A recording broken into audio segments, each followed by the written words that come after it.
తిరుపతి తొక్కిసలాట ఘటన మీద ఆంధ్రప్రదేశ్లో వైఎస్ఆర్ కాంగ్రెస్ పార్టీ వర్సెస్ కూటమి అన్నట్లుగా జరుగుతోంది సార్. దీనికి నైతిక బాధ్యత వహించాలి. చంద్రబాబు నాయుడు రిజైన్ చేయాలి అని చెప్పి కొంతమంది వైసీపీ నేతలు అడుగుతున్న పరిస్థితి. సో ప్రభుత్వం కూడా చాలా సీరియస్గా ఉంది సార్. కొంతమంది అధికారుల మీద వేటు వేశారు. చాలా సీరియస్గా చంద్రబాబు నాయుడు సీఎం స్థాయిలో, అలాగే డిప్యూటీ సీఎం పవన్ కళ్యాణ్ కూడా అధికారుల మీద ఆగ్రహం వ్యక్తం చేశారు, పోలీసుల మీద ఆగ్రహం వ్యక్తం చేశారు. ఇది ఖచ్చితంగా నిర్లక్ష్యం అని చెప్పిన పరిస్థితి. అండ్ ఇక్కడ టీటీడీ విషయానికి వచ్చేసరికి అక్కడ 2 పవర్ సెంటర్స్ ఉంటాయి సార్. ఒకటి చైర్మన్, 2 ఈఓ. వాళ్ళిద్దరికీ కోల్డ్ వార్ నడుస్తుంది అనేది గత కొంతకాలంగా జరుగుతున్న ప్రచారం. ఈ ఘటన జరిగిన తర్వాత వాళ్ళిద్దరు కూడా నిన్న చంద్రబాబు నాయుడు గారు నిర్వహించిన సమీక్షలో ఓపెన్గా చంద్రబాబు నాయుడు గారి ముందే తిట్టుకున్నారు ఇన్ ద సెన్స్ ఒకరికొకరు మాటకు మాట మాట్లాడుకున్నారు అని చెప్పి. ఇదేమీ సాక్షిలో వచ్చిన వార్త అయితే కాదు సార్. ఈనాడు ఫ్రంట్ పేజీలో వచ్చిన వార్త. అండ్ ఇప్పుడు స్క్రీన్ మీద చూస్తూ ఉన్నది ఆంధ్రజ్యోతి ఫ్రంట్ పేజీలో వచ్చిన వార్త. ఆంధ్రజ్యోతి ఫ్రంట్ పేజీలో వచ్చిన వార్త ఒకసారి చదువుతాను. ముఖ్యమంత్రి ముందే మాటకు మాట, తీవ్రంగా వాదులాడుకున్న టీటీడీ ఈఓ అండ్ చైర్మన్. ఈఓపై ఫిర్యాదు చేసిన బీఆర్ నాయుడు తనకేమీ చెప్పడం లేదని ఆగ్రహం.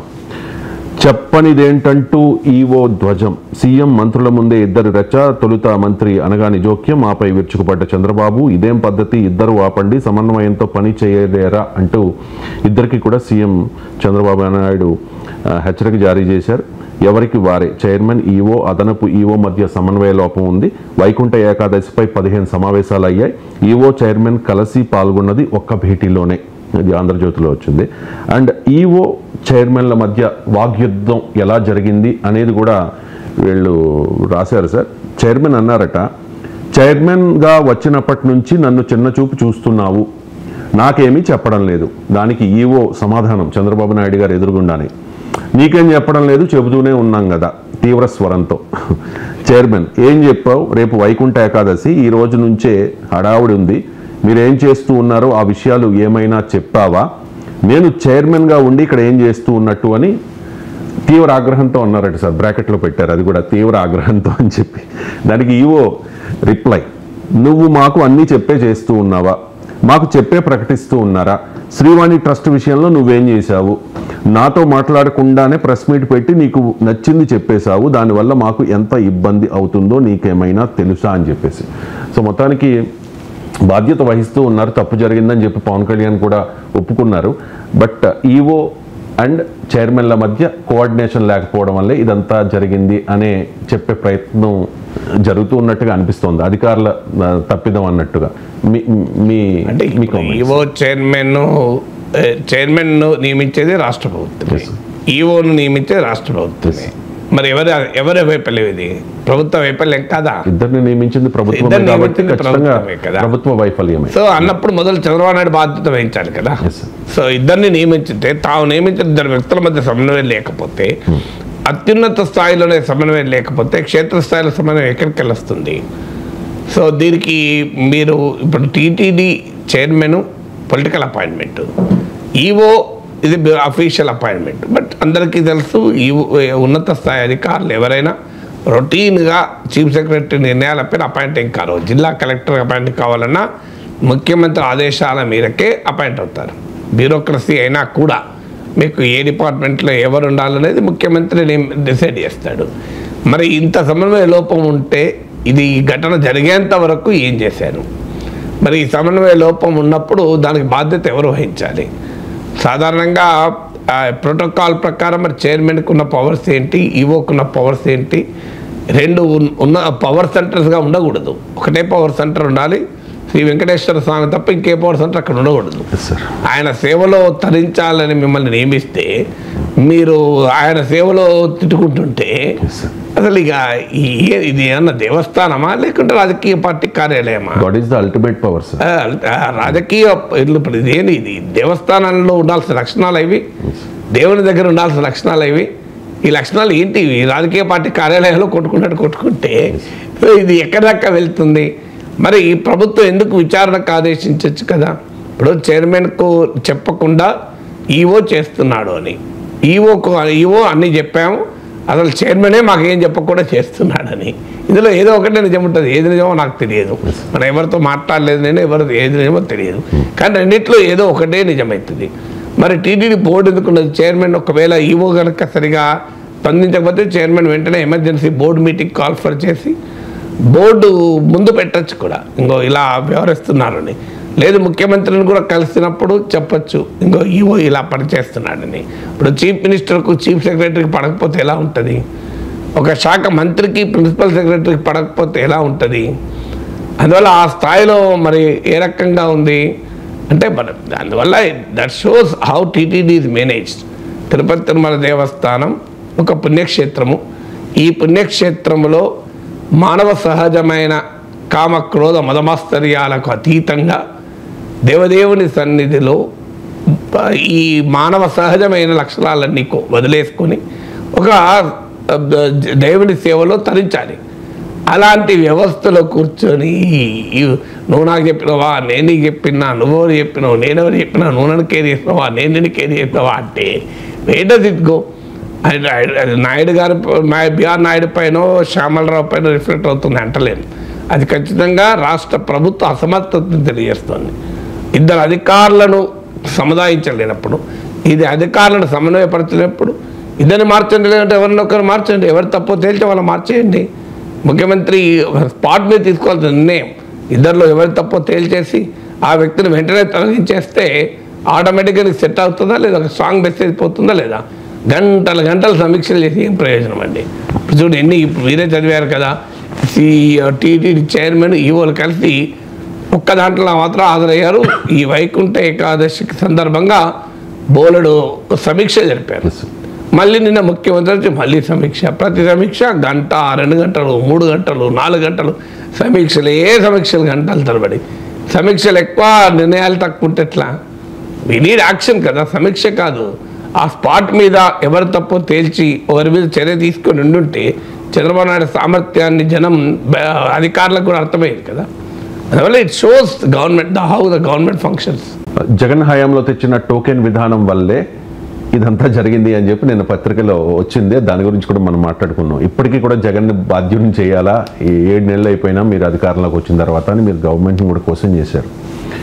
అండ్ కొంతమంది కూటమి నేతలు చెబుతూ ఉన్నారు, లడ్డూలో జంతువుల కొవ్వు కలిపి ఏ రకంగా ఈ హిందువుల తిరుమల పవిత్రతను దెబ్బతీయాలని కుట్ర చేశారో జగన్మోహన్ రెడ్డి ఉద్దేశపూర్వకంగా. ఆయన క్రిస్టియన్ కాబట్టి ఇది వాళ్ళ ఆరోపణ సార్. గతంలో ఆరోపించారు, ఇప్పుడు కూడా అదే ఆరోపణ చేస్తూ ఉన్నారు సార్.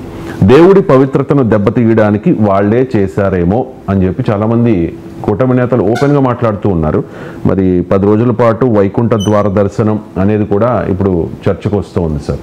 అండ్ ఇక్కడ పవన్ కళ్యాణ్ డిప్యూటీ సీఎం హోదాలో ఆయన బాధితుల్ని, క్షతగాత్రుల్ని పరామర్శించిన తర్వాత సాధారణంగా చాలామంది కుట్రో, లేకపోతే వైసీపీ కుట్ర, లేకపోతే జగన్ హయాంలో చేసిన పని వల్ల ఇదంతా జరిగింది అని చెప్పి కొంతమంది అంటూ ఉంటే పవన్ కళ్యాణ్ ఓపెన్గా ఒప్పుకున్నారు సార్. తప్పు జరిగింది, క్షమించండి, ఇక మీదట ఇది జరగకుండా చూసుకుంటాను అని చెప్పి, చూసుకునే ప్రయత్నం చేస్తుంది ప్రభుత్వం అని చెప్పేసి ఒకసారి పవన్ కళ్యాణ్ బయట. వెంకటేశ్వర భక్తులందరికీ, ఏడుకొండ వారి భక్తులందరికీ, హైందవ ధర్మాన్ని నమ్మిన ప్రతి ఒక్కరికి, క్షతగాత్రులైన వారికి, ప్రతి ఒక్కరికి, ప్రాణాలు కోల్పోయిన వారికి, మరి వారి కుటుంబాలకి, స్నేహితులకి, బంధువులకి తప్పు జరిగింది. మనస్ఫూర్తిగా రాష్ట్ర ప్రభుత్వం క్షమాపణలు అడుగుతుంది. 2 చేతులెత్తి క్షమాపణలు అడుగుతుంది. జరగకుండా ఉండాల్సిన సమయం ఉంది. చాలా ఆనందంగా దర్శనం చేసుకుని వెళ్ళిపోవాల్సిన సమయం. సరే, ఇది వెల్కమ్ చేయాల్సిన అంశమే. తప్పు జరిగిందని ఆయన ఒప్పుకున్నారు. ఎందుకంటే తప్పు జరిగింది, కొంతమంది ప్రాణాలు కోల్పోయారు కాబట్టి ఖచ్చితంగా చాలా స్పోర్టివ్గా పవన్ కళ్యాణ్ రెస్పాండ్ అయ్యారు. కానీ చంద్రబాబు నాయుడు వెర్షన్ అండ్ కూటమిలోని ఎస్పెషల్లీ టీడీపీలోని కొంతమంది నాయకుల వెర్షన్ ఏంటంటే దీనిలో ఏదో కుట్రకోణం ఉంది, దేవుడి పవిత్రతను దెబ్బతీయడానికి వాళ్లే చేశారేమో అని చెప్పి. తప్పు జరిగిందని పవన్ కళ్యాణ్ ఒప్పుకుంటూ ఉన్నారు. ఆ తప్పుకు కారణం వైసీపీ కుట్రేమోనని చెప్పి టీడీపీ నాయకులు అనుమానం వ్యక్తం చేస్తూ ఉన్నారు. అంటే టీడీపీ నాయకులు ఇవన్నీ బయటలైతే చూడలేదు. చంద్రబాబు నాయుడు అన్నది నేను ఒక పత్రికలో వచ్చింది కూడా నేను మీకు స్క్రీన్ మీద చూపిస్తాను. పత్రికల్లో వచ్చి చెప్తున్నారు తప్ప చంద్రబాబు నాయుడు నిజంగా ఏమన్నాడో మనకు తెలియదు. అదే సార్, నేను క్రాస్ చెక్ చేశాను. But so that's the caveat. ఎందుకంటే మనం ఒక కామెంట్ చేసే ముందు అథెంటిక్ ఫ్యాక్ట్స్ ఉండాలి. ఎందుకంటే బయట ఉంటున్నామో అది కరెక్ట్గా అన్నాడు అని మనం ఎస్టాబ్లిష్ అవుతుంది. లేకపోతే ఆయన ఏమన్నారో పత్రిక ఏం రాసిందో ఆ పత్రిక వక్రీకరణ అని కూడా చర్చ రావచ్చు. అందువల్ల చంద్రబాబు నాయుడు దీన్ని కుట్ర కోణం ఉన్నది అని అన్నాడు అని నేనేమి అనడం లేదు.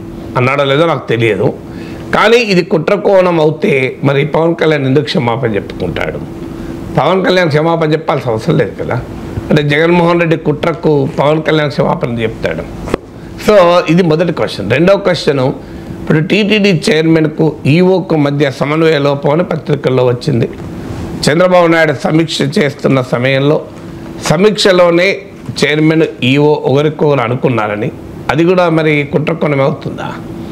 సో అది కూడా జగన్మోహన్ రెడ్డి ప్రభావంతో బిఆర్ నాయుడు ఈ ఈఓ శ్యామలరావులు ఒకరికొకరు విమర్శించుకున్నారా? సో జగన్మోహన్ రెడ్డి నియమించిన చైర్మన్ అయితే కాదు కదా. జగన్మోహన్ రెడ్డి రోజు ఆ టీవీ5 నాయుడు అంటూ రోజు విమర్శించారు కదా, ఏవిఎన్ రాధాకృష్ణ టీవీ5 నాయుడు అని. సో దీంట్లో కుట్రకోణం అంటే బిఆర్ నాయుడు నియామకంలో జగన్ కుట్రకోణం దాగి ఉందా? సో రెండవది. మూడవది, ఈ ఘటన జరిగిన వెంటనే అధికారులపైన ముఖ్యమంత్రి సీరియస్ అయ్యాడు. ఎందుకు సీరియస్ అయ్యాడు? జగన్ కుట్రకు ఇప్పటి అధికారులను ఎందుకు సీరియస్ చేయాలి? సో ఆ సీరియస్ అయ్యి కొంతమంది అధికారులను సస్పెండ్ కూడా చేశారు. ఇప్పుడు డిఎస్పీని సస్పెండ్ చేశారు, ఇంకో అధికారిని గోశాల అతన్ని సస్పెండ్ చేశారు, 2 అధికారులను ట్రాన్స్ఫర్ చేశారు. మరి జగన్ కుట్రకు వీళ్ళందరిపైన ఎందుకు చర్యలు తీసుకుంటున్నట్లు? తీసుకోవాల్సిన జగన్మోహన్ రెడ్డి పైన కదా. 4వది, జగన్మోహన్ రెడ్డి కుట్ర చేస్తే ఏ పోలీస్ స్టేషన్లో కేసు పెట్టారు? ఈ కుట్ర మీరు ఒక కుట్ర సిద్ధాంతాన్ని ముందు పెడితే ఆ కుట్ర చేసిన వారిపైన ఎక్కడో కానీ తిరుపతి పోలీస్ స్టేషన్లో కేసు పెట్టాలి కదా. ఎక్కడ ఎఫ్ఐఆర్ దాఖలైందా? 5వది, అసలు ఆ టీటీడీ లడ్డు వ్యవహారం ఏమైంది? ఇప్పటికీ మీరు వేసిన సిట్టు నివేదిక ఎక్కడ పోయింది? సిట్టు విచారణలో ఇప్పటివరకు ఏం తేలింది? ఎవరికి తెలియదు కదా. ఏమైంది ఎవరికి తెలియదు, ఎప్పుడు బయటకు వస్తుందో కూడా తెలియదు కదా. సో అది అసలు అది అందులో ఎంత వాస్తవం ఉంది అనేది ఇప్పటికీ ఇంకా ఎస్టాబ్లిష్ కాలేదు. ఎందుకంటే మీరు ఇంకా విచారణ జరుపుతున్నారు. అది వాస్తవమైతే విచారణ అవసరమే లేదు కదా. సో ఆల్రెడీ జంతు కొవ్వుతో కల్తీ జరిగింది అని ఎస్టాబ్లిష్ అయితే ఇప్పుడు స్పెషల్ ఇన్వెస్టిగేషన్ టీం ఎందుకు, విచారణ ఎందుకు? సో దాని బాధ్యుల వాళ్ళ లోపలేయాలి ఇప్పటికే కదా. సో దాని మీద ఎవరిని లోపలేసారు నాకు చెప్పండి. జగన్మోహన్ రెడ్డికి ఏమైనా నోటీస్ ఇచ్చారా లడ్డు విహారంలో? అప్పుడు టీటీడీ చైర్మన్కి ఏమైనా నోటీస్ ఇచ్చారా ఇంతవరకు? అసలు ఇంతవరకు జగన్మోహన్ రెడ్డి పైన దానిపైన కేసు పెట్టారా? ఏదైనా ఎఫ్ఐఆర్లో ఇట్లా తిరుపతి లడ్డు అపవిత్రం చేశాడని చెప్పి టీటీడీ చైర్మన్ పైన కేసు పెట్టారా? ఇవ్వాలన్నా తొక్కిలాడిన తర్వాత 4 ఉద్యోగులు 2 సస్పెండ్ చేశారు, 2 పైన బదిలీ చేశారు. లడ్డు వ్యవహారాలు ఇంతవరకు ఎవరిపైన సస్పెండ్ చేశారు చెప్పండి? ఏ అధికారి పైన సస్పెండ్ చేశారు? ఏ ఉద్యోగిని, ఎంతమంది ఉద్యోగులు సస్పెండ్ చేశారు, ఎంతమంది ఉద్యోగుల్ని బదిలీ చేశారు చెప్పండి? ఏది లేదు కదా. పొలిటికల్ స్టేట్మెంట్లే మినహా. సుప్రీంకోర్టు అనేది నేను చెప్పడం కాదు, మీరు ఏది ఎస్టాబ్లిష్ కాకుండా ముఖ్యమంత్రి స్థాయిలో ఒక దేవదేవుని ప్రసాదం గురించి మాట్లాడడం, కోట్లాది ప్రజల విశ్వాసాలు ఇమిడి ఉన్న అంశంపైన మాట్లాడేమేందని భారత సుప్రీంకోర్టు ప్రశ్నించింది, నేను కాదు ప్రశ్నించింది. సుప్రీంకోర్టు అయితే జగన్ మనుషులు కారు కదా. సో అందువల్ల ఇప్పుడు ఇప్పుడు కూడా మరి జగన్ టోకన్ల పద్ధతి వల్లనే జరిగి ఉంటే అధికారంలో ఉన్న మీరు ఎందుకు ఆ టోకన్ల పద్ధతి కంటిన్యూ చేశారు? అలాగే ఇవాళ చంద్రబాబు నాయుడు పవన్ కళ్యాణ్ ఒకరు అన్నట్లు కూడా పేపర్లో చదివాడు. ఆ పవన్ కళ్యాణ్ అన్నట్లు 4 లక్షల మంది వచ్చినప్పుడు జరిగింది, ఇప్పుడు ఎందుకు జరిగింది? మరి పవన్ కళ్యాణ్ అన్నట్టు చదివాను. మరి ఎట్లా 4 లక్షల మంది వచ్చినప్పుడు ఎప్పుడు వచ్చారు 4 లక్షలు? మరి అది తెలియదు. మరి జగన్ హయాంలో చంద్రబాబు నాయుడు హయాంలో మరి 4 లక్షల మంది వచ్చినప్పుడు జరిగింది, ఇప్పుడు ఎందుకు జరిగింది అని పవన్ కళ్యాణ్ అంటున్న దానికి పవన్ కళ్యాణ్ జగన్ పేటీఎం బ్యాచ్ అయితే కాదు కదా. ఇప్పుడు పవన్ కళ్యాణ్ క్లియర్గా ఈ ప్రభుత్వంలోనే తప్పు జరిగింది అంటూ 4 లక్షల మంది వచ్చినప్పుడు ఎందుకు ఇప్పుడు అప్పుడు జరిగింది, ఇప్పుడు ఎందుకు జరిగింది? తప్పు జరిగింది, క్షమించండి, చేతులెత్తి అడుగుతున్నాను ఎంటైర్ హైందవ సమాజానికి అన్నాడు. మరి జగన్ కుట్ర కోణానికి పవన్ కళ్యాణ్ క్షమాపణ చెప్తున్నారంటే పవన్ కళ్యాణ్ కూడా మీరు జగన్ పేటీఎం బ్యాచ్ అంటారా తెలుగుదేశం వాళ్ళు? దీనికి ఆన్సర్ చెప్పాలి కదా. సో అందువల్ల క్లియర్గా ఒక ఇన్సిడెంట్ జరిగినాక సో నిన్న ఆంధ్రజ్యోతి అనుకుంటా కదా ఆ జగన్ టోకన్ల విధానం వల్ల జరిగింది అన్నప్పుడే నేను చెప్పాను. మరి మిమ్మల్ని ఎవరికంటే ఏమన్నారా ఈ టోకన్ల విధానం? ఇప్పుడు జగన్మోహన్ రెడ్డి 11 సీట్లు ఎందుకు ఇచ్చారు? జగన్మోహన్ రెడ్డి చేసిన తప్పుడు పనులన్నీ నిరాటంకంగా కొనసాగించామని మీకు 164 సీట్లు ఇచ్చి జగన్కు 11 సీట్లు ఇచ్చారు అంటే ఇంకా జగన్నే పాలించమని ఇచ్చారా? జగన్ నియమించిన అధికారులే కొనసాగాలి, జగన్ నిర్దేశించిన పద్ధతులు ఇంకా కొనసాగాలి. మరి మీకెందుకు పవర్ ఇచ్చారు? మీరు టోకన్ల విధానాన్ని మార్చుకునే స్వేచ్ఛ కూడా మీకు లేదా? అక్కడ కొని జగన్ పెట్టిన పద్ధతి కాక వేరే పద్ధతి ఆలోచించలేరా మీరు? అంత అసమర్థత ఎందుకు? టోకన్ల పద్ధతి జగన్ పెట్టాడు. నిన్న ఆంధ్రజ్యోతిలో 2022 నుంచి తొక్కిసలాటలు జరుగుతున్నాయి. మరి 2022 నుంచి తొక్కిసలాటలు జరుగుతుంటే కూడా మీరు పట్టించుకోవాలంటే క్రిమినల్ నెగ్లిజెన్స్ కాదా? అది నేరపూరిత నిర్లక్ష్యం కాదా? ఇప్పుడు సడన్గా అనుకోకుండా జరిగితే తప్పెవరదు అనేది వేరే విషయం, యాక్సిడెంట్ అనుకోవచ్చు. ఇది తెలిసి జరిగిందని చెప్తున్నారు కదా. అంటే 2022 నుంచి తొక్కిసలాటలు జరుగుతున్నాయి. జగన్ పెట్టిన టోకన్ల విధానం వల్ల ఇది జరుగుతుంది. వైకుంఠ ద్వార దర్శనం 10 రోజులు ఎందుకు అనుమతించారు? మరి ఎందుకు ఇచ్చారు? మీరే ఎందుకు కంటిన్యూ చేశారు? ఇప్పుడు జగన్మోహన్ రెడ్డి టైంలో ఒక్కరోజు కాదు, వైకుంఠ ఏకాదశి కాదు, ఎక్కువ మంది భక్తులు కోరుతున్నారు కనుక దాన్ని 10 రోజుల పాటు చేశారు అనుకుందాం. మీరు మార్చేయండి, మీరు ఒక్కరోజుకి చేయండి. మీరు చైర్మన్ మీ వారు మీరు నియమించుకోలేదా? జగన్మోహన్ రెడ్డి ఉన్న సమయంలో ఉన్న చైర్మన్ లేడు కదా. ఇప్పుడు జగన్మోహన్ రెడ్డి సమయంలో ఉన్న బోర్డు మెంబర్లు లేరు కదా. మరి జగన్మోహన్ రెడ్డి సమయంలో పెట్టిన టోకన్లు ఎందుకున్నాయి? జగన్మోహన్ రెడ్డి సమయంలో పెట్టిన 10 రోజుల దర్శనం ఎందుకున్నది? దాని ఎందుకు మార్చలేదు? మీరు చైర్మన్ మార్చుకున్నారు, బోర్డు మెంబర్లు మార్చుకున్నారు, రాజకీయ పదవుల విషయంలో మాత్రం వెంటనే వాళ్ళ ఇలా పెట్టుకున్నారు కదా. మరి అది పెట్టుకున్నప్పుడు ఇది ఎందుకు పెట్టుకోలేదు? అందువల్ల నిజాయితీగా జరిగింది క్లియర్గా తప్పు. ఈఓకు చైర్మన్కు మధ్య కోఆర్డినేషన్ లేకపోతే క్షేత్రస్థాయిలో క్రౌడ్ మేనేజ్మెంట్ జరుగుతుంది ఎక్కడైనా? ముఖ్యమంత్రి సమక్షంలోనే చైర్మన్ ఈఓ మధ్య సమన్వయం లేకపోతే, ఉన్నత స్థాయి అధికారం సమన్వయం లేకపోతే కింద పోలీస్ అధికారులను వాళ్ళని వీళ్ళంటే ఎలా అవ్వండి? వాళ్ళు తప్ప ఇప్పుడు అధికారులు 2 చైర్మన్ వ్యవస్థ, ఈఓ వ్యవస్థ పరస్పర విరుద్ధమైన ఆదేశాలు ఇస్తే కింద వాడు ఎలా పనిచేస్తారు చెప్పండి? ఓరికోరికి ఇప్పుడు ఈవో చెప్పేది ఏంటి? మీడియాలో వచ్చిందని బట్టి మాకు చెప్పకుండానే ఆయన ఏదో చైర్మన్ ప్రకటనలు చేశాడని. చైర్మన్ చెప్పేది ఏంటి? అసలు ఏ ఏర్పాటు చేస్తున్నారో మాకు తెలియదు అని. మీ ఇద్దరు చైర్మన్కి ఈవోకి సమన్వయం లేకపోవడం కూడా జగన్ కుట్రేనా? సో ఈ కుట్ర సిద్ధాంతాలు చెప్తూ ఎంతకాలం కాలక్షేపం చేస్తారు? అధికారం ఇచ్చింది కుట్రలు ఛేదించి పాలన చేయమని కదా. జగన్ ప్రజలకు కూడా ఎక్కడో చోటు వచ్చారు వెగటు పుడుతుంది. ఇదేం రాజకీయం అండి? జరిగింది, జరగకూడదు జరిగింది. నేను వైసీపీ నాయకులు అన్నట్లు చంద్రబాబు నాయుడు రాజీనామా చేయండి, ఇలాంటి డిమాండ్లు నేను చేయను. ఇక్కడ చంద్రబాబు నాయుడు రాజీనామా చేస్తే తొక్కిసలాట అవుతుందా? చంద్రబాబు నాయుడు వచ్చే ట్రాఫిక్ పోలీసా? ఆయన అక్కడ నిలబడి చంద్రబాబు నాయుడు జనాన్ని కంట్రోల్ చేస్తాడా? అందువల్ల ఈ పొలిటికల్ డిమాండ్లు కరెక్ట్ అని అంటలేను. కానీ పదే మా తప్పు లేదు, ప్రతిదానికి కుట్రలే తప్పు, ప్రతిదానికి ఇతరుల కుట్రలే తప్పు అనే సిద్ధాంతం గౌరవాన్ని ఇవ్వదు. పాలనలో హ్యూమిలిటీ ఉండాలి. పొరపాటు జరిగితే జరిగింది, మేము చర్యలు తీసుకుంటామని. ఎవరు కూడా చంద్రబాబు నాయుడే కావాలని చేయించాడని ఎవరు అంటలేరు కదా. చంద్రబాబు నాయుడు అసమర్థతని కూడా ఎవరు అంటలేరు కదా. అక్కడ క్షేత్రస్థాయిలో క్రౌడ్ మేనేజ్మెంట్ చూసుకునే వారి అసమర్థత, ఓవరాల్గా అడ్మినిస్ట్రేషన్ చూసే వాళ్ళ అసమర్థత, అంతే తప్ప దానికి చంద్రబాబు నాయుడు అనితనో పవన్ కళ్యాణ్ మనం బాధ్యులు చేయలేం కదా. వాళ్ళ పని కాదు కదా. వాళ్ళు ప్రతి ఒక్కటి చంద్రబాబు నాయుడు చూస్తాడా? బట్ ఓవరాల్గా పొలిటికల్ రెస్పాన్సిబిలిటీ తీసుకుంటారు. పవన్ కళ్యాణ్ ఎందుకు క్షమాపణ చెప్తారు? పవన్ కళ్యాణ్ హోంమంత్ర, పవన్ కళ్యాణ్ ముఖ్యమంత్రి, పవన్ కళ్యాణ్ దేవాదాయ శాఖ మంత్రి, పవన్ కళ్యాణ్ ఏంటి? పవన్ కళ్యాణ్ ఒక డిప్యూటీ చీఫ్ మినిస్టర్గా, ఈ కూటమిలో ఉన్న ఒక పెద్ద నాయకుడిగా political responsibility, have a political responsibility. Chandrababu Naidu కూడా ఏ రెస్పాన్సిబిలిటీ? పొలిటికల్ రెస్పాన్సిబిలిటీ తప్ప చంద్రబాబు నాయుడిని దోషిగా చెప్పి చంద్రబాబు నాయుడు పేరు చర్యలు తీసుకోమనడంలో అర్థం లేదు. అందువల్ల ఆ గ్రేషియస్నెస్ పవర్లో ఉన్న వాళ్ళకు ఉండాలి. తప్పును నిస్సంకోచంగా అంగీకరించి అవసరమైన చర్యలు తీసుకొని భక్తులకు కాన్ఫిడెన్స్ ఇవ్వాలి, ఇక ముందు ఇది జరగదు అని. కనీసం ఆ కాన్ఫిడెన్స్ ఇవ్వకుండా ఈవో చైర్మన్ కొట్లాడుకుంటారు, రాజకీయ నాయకులు కొట్లాడుకుంటారు, ముఖ్యమంత్రి గంటలు సమీక్షలు చేస్తారు, ఏం తెలియదు లాస్ట్కు. సో రాజకీయ ఆరోపణలు చేసుకుంటూ కూర్చుంటారు. ముఖ్యమంత్రి కుట్రకోణం అంటాడు, ఉప ముఖ్యమంత్రి క్షమాపణ చెప్తాడు. ఎవరి కుట్రకు ఎవరు క్షమాపణ చెప్తారో చెప్తుందో తెలియదు. ఇంత గందరగోళం ఉంటే భక్తులకు ఏ విశ్వాసాన్ని కల్పిస్తారు? ఇప్పటికైనా రాజకీయాలు మానేసి భక్తులకు విశ్వాసాన్ని కల్పించండి. భక్తుల యోగక్షేమాలకు అవసరమైన చర్యలు తీసుకోండి. అది వదిలేసి ఇంత గందరగోళం ఎందుకండి? అరవింద్ కేజ్రీవాల్ అంటూ ఉన్నారు, గత దశాబ్ద కాలంగా ఢిల్లీలో జాట్లు వివక్షకు గురవుతూ ఉన్నారు అని చెప్పేసి, వాళ్ళకి ఓబీసీ కేటగిరీలో రిజర్వేషన్లు కల్పించాలి అని చెప్పి ప్రధాని మోదీకి విజ్ఞప్తి కూడా చేస్తున్నారు, ఒక డిమాండ్ కూడా పెట్టారు. ఢిల్లీ ఎన్నికల్లో జాట్స్ ప్రభావం ఎంత అండ్ ఈ డిమాండ్ పెట్టడం వెనుక కేజ్రీవాల్ వ్యూహం ఏంటి అంటే ఏం చెప్తారు? ఇష్యూ ఆ రెండు కూడా ప్రశ్నలు కాదు. కేజ్రీవాల్ వ్యూహం ఏముంటుంది, రాజకీయ ఎన్నికల్లో ఉపయోగపడాలంటుంది. జాట్ ఎంతమంది అంటే గణనీయంగా ఉన్నారు కనుకనే పెడతారు. ఆ రెండు క్వశ్చన్లు చాలా సింపుల్ ఆన్సర్స్.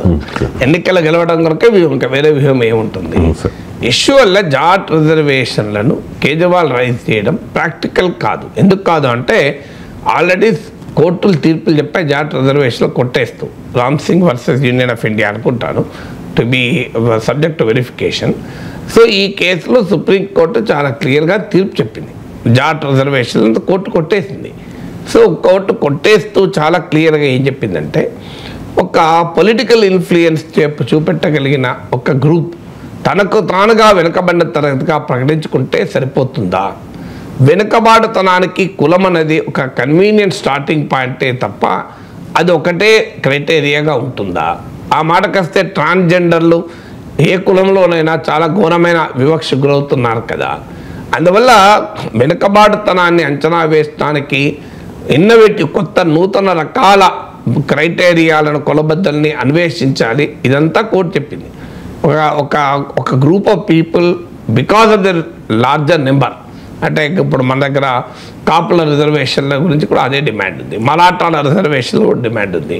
ఇలా దేశంలోని వివిధ ప్రాంతాలలో రిజర్వేషన్ల డిమాండ్లు దృష్టిలో పెట్టుకొని జాట్ రిజర్వేషన్ల విషయంలో సుప్రీంకోర్టు అన్న పాయింట్ ఏంటంటే, ఒక్కొక్క గ్రూపు నిజంగానే వెనుకబడిందా, ఎంత వెనుకబాటుతనం ఉంది అనేది ఒక శాస్త్రీయమైన అధ్యయనం ఆధారంగా నిర్ణయాలు ఉండాలి తప్ప రాజకీయంగా ప్రభావం చూపెట్టగలుగుతాయి కనుక జాట్లు, సో జాట్లకు రిజర్వేషన్లు అనేది కరెక్ట్ కాదని సుప్రీంకోర్టు చెప్పింది. అందువల్ల కేజ్రీవాల్కి ఇదేం తెలియదు కాదు, కోర్టు తిరస్కరించింది అని. అయినా ఎందుకంటున్నాడు అంటే పొలిటికల్గా ఎలక్టోరల్గా ఉపయోగపడుతుంది కనుక అంటున్నాడు. సో ఢిల్లీలో జాట్ ఓటర్లు గణనీయమైన సంఖ్యలో ఉంటారు. ఢిల్లీకి ఉన్న ప్రత్యేకత ఏంటంటే అనేక ప్రాంతాల నుంచి వచ్చి ఢిల్లీలో ఉంటారు. సో అందువల్ల ఢిల్లీలో వివిధ రకాల వాళ్ళు ఉంటారు, చాలా మిక్స్డ్ ఓటర్ కమ్యూనిటీ అది. అలా జాట్స్ కూడా ఒక సిగ్నిఫికెంట్ నెంబర్. సో అందువల్ల కరెక్ట్గా ఫిగర్ గుర్తులేదు కానీ but they are significant number. So అందువల్ల జాట్ ఓటర్లను అట్రాక్ట్ చేయడానికి, ఎందుకంటే జాట్స్ వ్యవసాయ చట్టాలకు వ్యతిరేకంగా కూడా పంజాబ్ హర్యానాలో పోరాడిన వాళ్ళలో జాట్లు చాలా ఎక్కువ మంది ఉంటారు. అంటే జాట్స్లో ఈ బెల్ట్ పంజాబ్, హర్యానా, వెస్టర్న్ ఉత్తరప్రదేశ్, రాజస్థాన్ ఈ ప్రాంతాల జాట్లలో బాగా వ్యతిరేకత కూడా ఉంది బీజేపీ పట్ల. దాన్ని సబ్సైడ్ చేసుకోవటానికి రాజస్థాన్లో జగదీప్ ధన్కర్ను వైస్ ప్రెసిడెంట్గా తీసుకొచ్చారు. అజిత్ సింగ్ కొడుకు జయంత్ సింగ్ను రాష్ట్రీయ లోక్దళ్ను ఇండియా కూటమి నుంచి తమ వైపు తిప్పుకున్నారు. అందువల్ల జాట్ ఓటర్లలో ఉండే వ్యతిరేకతను అధిగమించడానికి బీజేపీ చాలా విశేషమైన ప్రయత్నం కూడా చేసింది. ఈవెన్ మీకు హర్యానా ఎన్నికల్లో కూడా జాట్ వర్సెస్ ఓబీసీ కన్సాలిడేషన్ ఒక ప్రధాన అంశంగా ముందుకు వచ్చింది. భూపేందర్ సింగ్ హూడా నాయకత్వంలో జాట్ ఓటర్లు కాంగ్రెస్ వెనకాల కన్సాలిడేట్ అయితే నాన్ జాట్లకు వ్యతిరేకంగా ఓబీసీ కన్సాలిడేషన్తో బీజేపీ లాభపడింది. అందువల్ల జాట్ ఓటర్లు గణనీయంగా ఉండడమే కాకుండా వాళ్ళు సిగ్నిఫికెంట్గా ఇన్ఫ్లుయెన్స్ చేయగలిగే పొలిటికల్ గ్రూప్ కనుక వాళ్ళు ఆ ఓటర్లు అట్రాక్ట్ చేయడానికి డిమాండ్లు ప్రాక్టికలా కాదా, రియలిస్టిక్గా కాదా, అవి అమలుకు సాధ్యమా కాదా, ఇవన్నీ కూడా రాజకీయ నాయకులు ఆలోచించారు. వాళ్ళకి కావాల్సింది ఇమీడియట్గా ఇది ఉపయోగపడుతుంది కనుక ఆ డిమాండ్ చేస్తూ ఉంటారు. తమ ప్రత్యర్థులు నిరకాటంలో పెట్టడానికి ఉపయోగపడుతుంది కనుక దాన్ని ఉపయోగిస్తుంటారు. కానీ అది ఎంత మేరకు ఎన్నికల్లో ప్రభావం చూపుతుంది అనేది అనేక ఇతర ఫ్యాక్టర్లపై ఉంటుంది. గుజరాత్లో పటేల్ రిజర్వేషన్లతో, మహారాష్ట్రలో మరాఠా రిజర్వేషన్లతో ఇలాగే బీజేపీని ఉక్కిరిబిక్కిరి చేస్తానికి ప్రత్యర్థులు ప్రయత్నం చేశారు. కొన్ని విజయాలు కూడా సాధించారు. మహారాష్ట్రలో లోక్సభ ఎన్నికల సమయంలో మరాఠాలు క్లియర్గా బీజేపీకి వ్యతిరేకంగా ఓటు వేశారు. కానీ అసెంబ్లీ ఎన్నికలకు వచ్చే వరకు ఏక్నాథ్ షిందే పర్సనాలిటీ కావచ్చు, అనేక ఇతర ఫ్యాక్టర్స్ వల్ల ఈ మరాఠాల వ్యతిరేకత, మరాఠా యాంగర్ని కూడా అధిగమించి బీజేపీ అధికారులకు రాగలిగింది. గుజరాత్లో పటేల్ కమ్యూనిటీ వాస్తవంగా బీజేపీకి చాలా బలంగా మద్దతున్న కమ్యూనిటీ కూడా. పటేల్ ఉద్యమం బీజేపీకి చాలా ఇబ్బందులు పెట్టింది, కానీ ఆ ఇబ్బందులు అధిగమించి బీజేపీ అక్కడ నిలబడగలిగింది. అందువల్ల ఖచ్చితంగా ఒక ఫ్యాక్టర్ ఎన్నికల్లో పనిచేస్తుందా అంటే, బట్ ఒక సిగ్నిఫికెంట్ ఫ్యాక్టర్ జాట్ ఫ్యాక్టర్, అందువల్ల దాన్ని ఉపయోగించుకుందామనే ఒక రాజకీయ ప్రయత్నం కేజ్రీవాల్ది. ఇండియా కూటమి కొద్ది రోజుల క్రితం మోడీ కూడా అన్నారు సార్, ఇండి కూటమి ఉండదు అన్నట్టుగా. సో అదే నిజమయ్యేలా ఇప్పుడు కనిపిస్తోంది. ఢిల్లీ ఎన్నికల్లో ఆప్కి ఇండియా కూటమిలోని చాలా పార్టీలు సపోర్ట్ చేస్తూ ఉన్నాయి, కాంగ్రెస్ ఒంటరిగా ఉన్న పరిస్థితి ఇప్పుడు. సో చాలామంది ఇండియా కూటమిలోని పార్టీల నాయకులు మాట్లాడేది ఇండియా కూటమి లోక్సభ ఎన్నికల వరకే అనేది. మరి అలాంటప్పుడు లోక్సభ ఎన్నికల వరకే అన్నప్పుడు మూసేయాలి కదా అంటూ ఉన్నారు Jammu Kashmir CM Omar Abdullah. So India కూటమి భవిష్యత్తు ఏంటి సార్? ఇప్పటికే చాలా లోకల్ స్పెక్యులేట్ అని కాదు, జరుగుతున్న పరిణామాల్ని మీరు పూర్వాపరాలను పరిశీలిస్తూ ఉన్నారు కాబట్టి మొదలు మనకు అర్థం కావాల్సింది, ఇది లోక్సభ ఎన్నికల వరకే ఎవరలేదు. అది లోక్సభ ఎన్నికల వరకే అంటే మీరు లోక్సభ ఎన్నికల కోసమేనా, లోక్సభ ఎన్నికలతో క్లోజ్ అయింది. లోక్సభ ఎన్నికలతో క్లోజ్ అయితే ఇండియా కూటమి రద్దు అయిపోతుంది. ఆర్జేడీ నేత తేజస్వి యాదవ్ అన్నట్టుగా నేను చదివాను సార్. పత్రికల్లో రాసిన ప్రతి వార్తను మనం నమ్మకూడదు అన్న కాంటెక్స్ట్ ఏంటి, అసలు ఆ బయట ఏమన్నాడండి. ఎందుకంటే లోక్సభ ఎన్నికలకు వరకే అంటే లోక్సభ ఎన్నికల తర్వాత ఇండియా కూటమి లేదని కాదు, అది అసెంబ్లీ ఎన్నికలకు వర్తించదు అని. ఇప్పుడు లోక్సభ ఎన్నికలకు అసెంబ్లీ ఎన్నికలు 2 ఎన్నికలు ఉంటాయి. ఇండియా కూటమి అనేది జాతీయ స్థాయి కూటమి. లోక్సభ ఎన్నికల వరకే మీ తెలుగులో ట్రాన్స్లేట్ చేసేటప్పుడు వాళ్ళు ఏం చేశారో చెప్పలేము. లోక్సభ ఎన్నికలకు మాత్రమే కూటమి ఉంటుంది, అసెంబ్లీ ఎన్నికలప్పుడు ఇది వాస్తవం కదా. ఇప్పుడు మీకు 2024 లోక్సభ ఎన్నికలకు ముందు మధ్యప్రదేశ్ అసెంబ్లీ ఎన్నికలు జరిగాయి.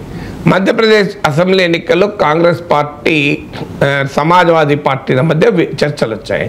సమాజ్వాదీ పార్టీ సీట్లు అడిగితే కాంగ్రెస్ ఇవ్వలేదు. మరి 2023లో 2023 మధ్యప్రదేశ్ ఎన్నికల్లో ఇండియా కూటమి పక్షాలైన కాంగ్రెస్ ఎస్పీ మధ్యప్రదేశ్లో విడివిడిగా పోటీ చేస్తాయి. దానిపైన అఖిలేష్ యాదవ్ తీవ్రంగా అభ్యంతరం చెప్పాడు. సో మేము ఉత్తరప్రదేశ్లో మీరు చూస్తారన్నారు, ఇవన్నీ అన్నాడు. మరి 2020 లోక్సభ ఎన్నికల్లో కాంగ్రెస్ ఎస్పీ కలిసి పోటీ చేయలేదా? మరి దీన్ని బట్టి ఈ ఇండియా కూడా అయిపోయింది, అది క్లోజ్ అయినట్టే అని ఎట్లా అంటారు మీరు చెప్పండి. మీకు ఎగ్జాంపుల్ చెప్తున్నా హిస్టరీ. 2023 మధ్యప్రదేశ్ ఎన్నికల్లో కాంగ్రెస్ ఎస్పీ ఒప్పందం కుదరలేదు, విడివిడిగా పోటీ చేస్తాయి, తీవ్రంగా విమర్శించుకున్నారు. ఎస్పీ నాయకుడైతే మా ఉత్తరప్రదేశ్లో అవసరం వచ్చినప్పుడు చూస్తాం కదా అన్నాడు.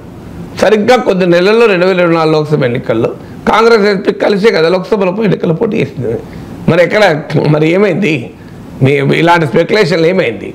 మీకు అర్థం, ఇండియా కూటమి అనేది ఏర్పాటైంది లోక్సభ ఎన్నికల కొరకు, రియాలిటీ అది.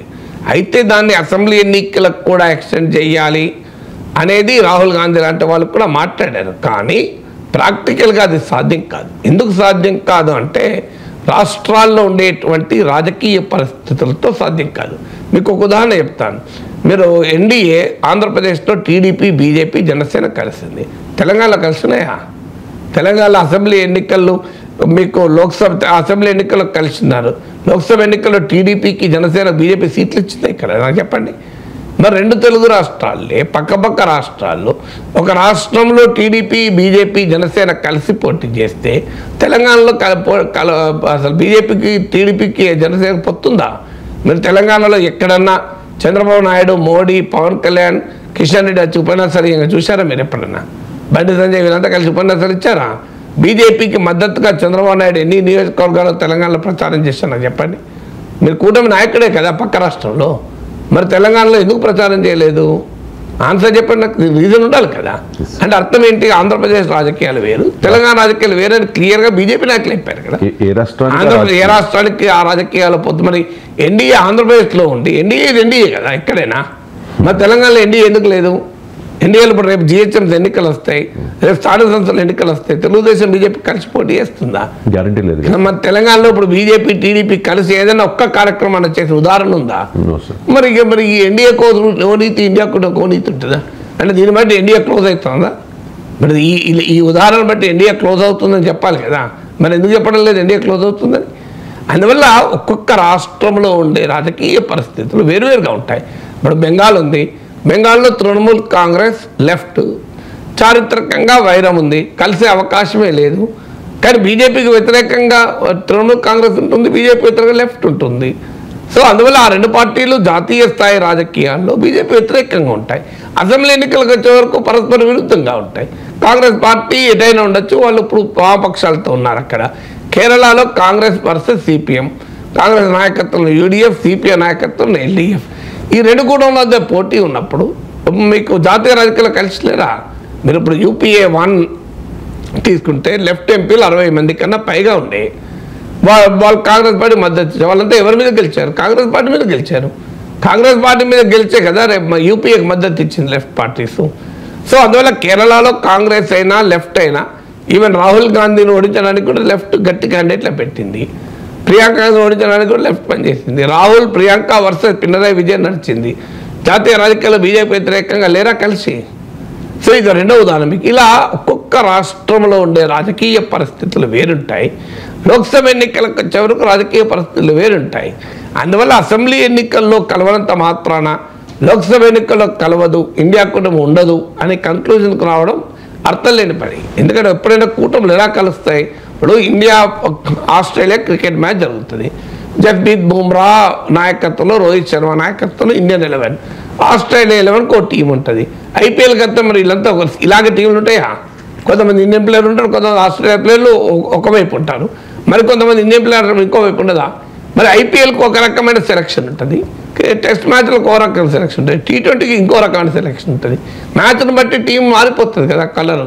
మీరు ఐపీఎల్కి వచ్చే వరకు కంట్రీ టు కంట్రీ ఉండదు, అవునా కదా? ఆడ క్లబ్ల వైజ్ ఉంటుంది, కంట్రీ సన్ రైజర్స్ ఇవి ఇట్లా ఉంటుంది. మీకు మరి ఐపీఎల్లో కంట్రీ మ్యాచ్ ఉండదు. అందువల్ల ఇది కూడా అంతే, పాలిటిక్స్లో క్రికెట్ లాంటిది. ఒక్కొక్క రాష్ట్రంలో ఉన్న రాజకీయ పరిస్థితుల వల్ల ఆయా రాష్ట్రాల్లో ఎన్నికలు జరుగుతాయి. ఢిల్లీలో ఆప్ ఉంది, ఆప్ కాంగ్రెస్ ఓడించి అక్కడ అధికారంలోకి వచ్చింది. పంజాబ్లో ఆప్ ఉంది, కాంగ్రెస్ ఓడించి అధికారంలోకి వచ్చింది. అన్నప్పుడు కాంగ్రెస్ ఆప్కు కలవడం అనేది అంత సులభం కాదు కదా.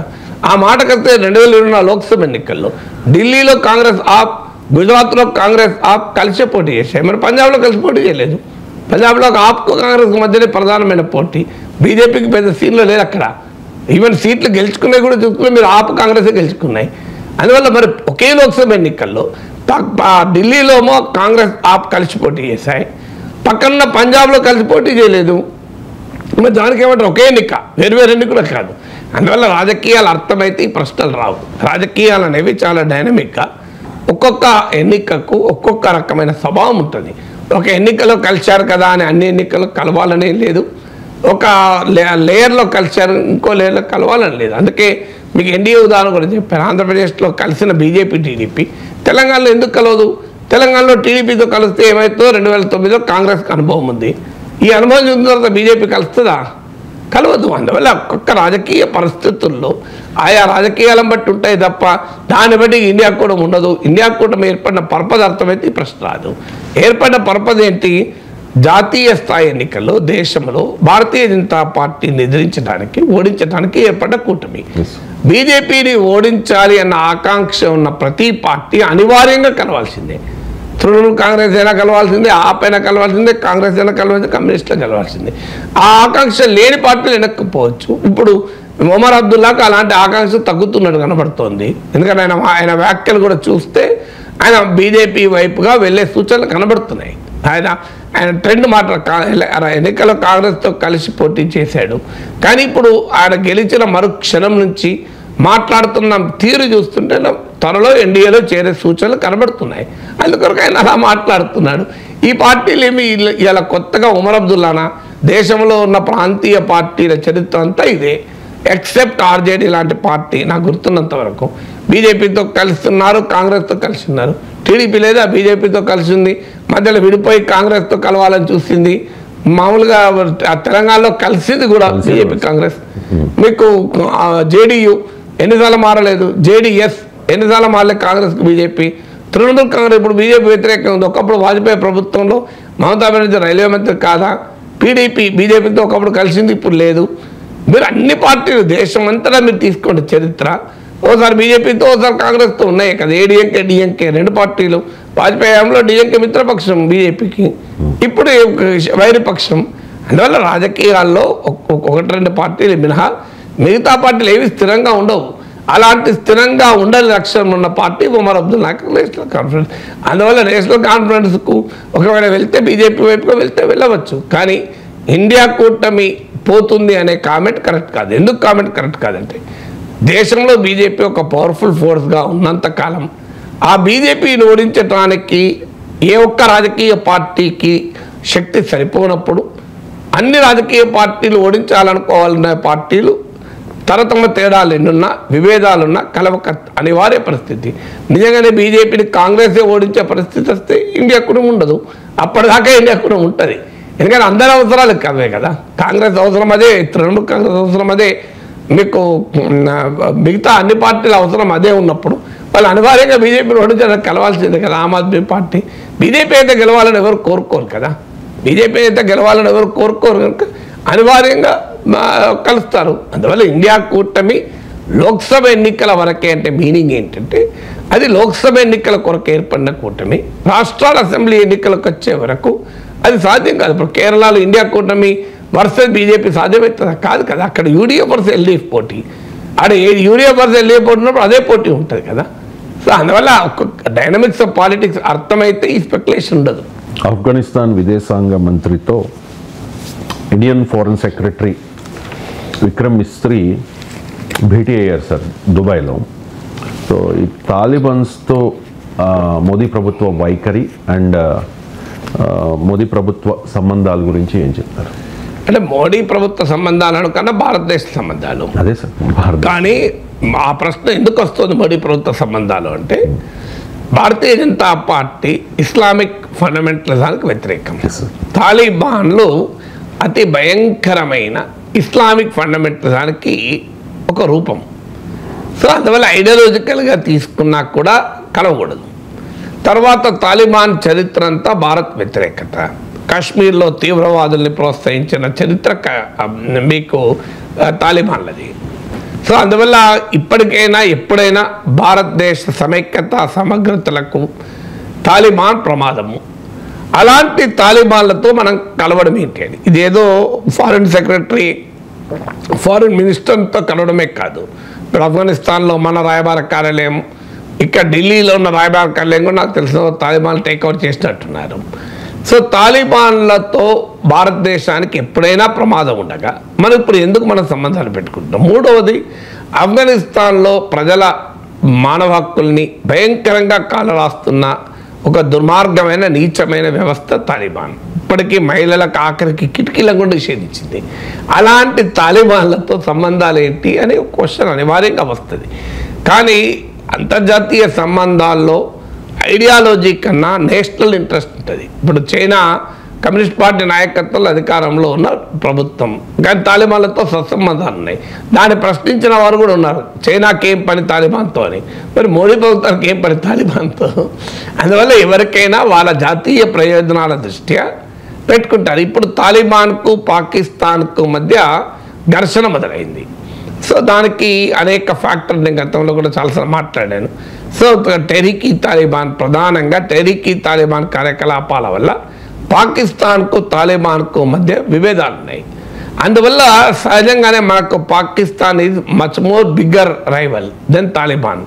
సో అందువల్ల ఈ ప్రాంతంలో పాకిస్తాన్కు వ్యతిరేకంగా తాలిబాన్ వ్యవహరిస్తున్న తీరు చూశాక ఎంగేజ్మెంట్ అంటారు, దీంతో రిలేషన్స్ అన్నాడు కన్నా ఎంగేజ్మెంట్. ఇప్పుడు మనమేమి ఆఫ్ఘనిస్తాన్లో తాలిబాన్ ఉండాలా వద్దా అని భారతదేశం నిర్ణయించలేదు, భారతదేశం చేతిలో లేదు. అది ఆఫ్ఘనిస్తాన్లో తాలిబాన్లు లేకుండా చేయగలిగే సామర్థ్యం కూడా మనకు లేదు. So it is the reality. ఆఫ్ఘనిస్తాన్లో తాలిబాన్ ఇస్ ద రియాలిటీ.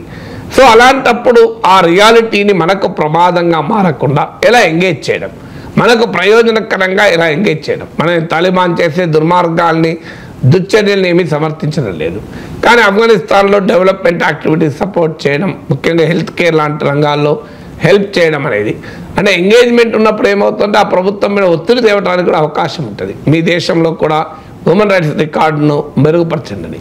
అందువల్ల వ్యూహాత్మక ప్రయోజనాల రీత్యా ఆఫ్ఘనిస్తాన్కు డెవలప్మెంటల్ సహాయం చేయడానికి భారతదేశం ఒక ప్రయత్నం చేస్తున్న మాత్రం నిజం, డిప్లొమాటిక్ ఎంగేజ్మెంట్.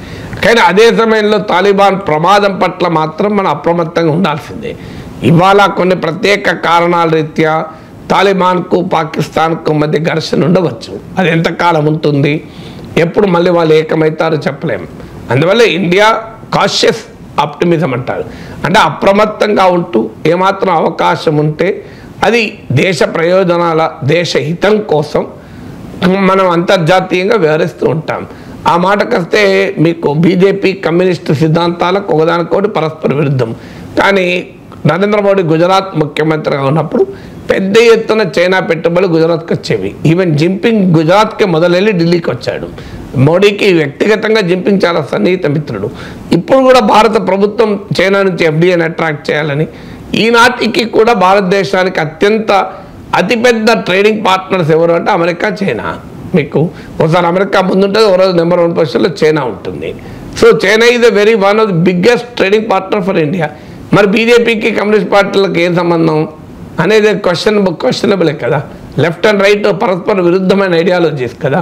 ఇవాళ చైనా ఎఫ్డీఐ పెద్ద ఎత్తున అట్రాక్ట్ చేయాలని భారత ప్రభుత్వం అధికారికంగా లాస్ట్ బడ్జెట్లో పేర్కొన్నారు, లాస్ట్ ఎకనామిక్ సర్వేలో కూడా పేర్కొన్నారు. You have to attract the Chinese FDI అని.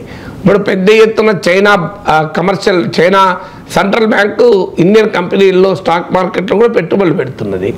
సో అందువల్ల అంతర్జాతీయ సంబంధాలు వచ్చే వరకు it is driven more by national interest and less by ideology. So అలాంటప్పుడు ఇప్పుడు యుఏఈ, సౌదీ అరేబియాలో ఉన్న ఇస్లామిక్ రాచరిక వ్యవస్థలతో నరేంద్ర మోడీ ప్రభుత్వానికి బ్రహ్మాండమైన సంబంధాలు ఉన్నాయి కదా. సో అందువల్ల తాలిబాన్లతో భారత ప్రభుత్వం చర్చలు జరపడం అంటే తాలిబాన్లకు మద్దతు ఇస్తుంది అని కంక్లూజన్కి రాలేము. In the interest of the countries foreign policy కొన్ని సందర్భాల్లో కొన్ని రకాల నిర్ణయాలు తీసుకోవచ్చు.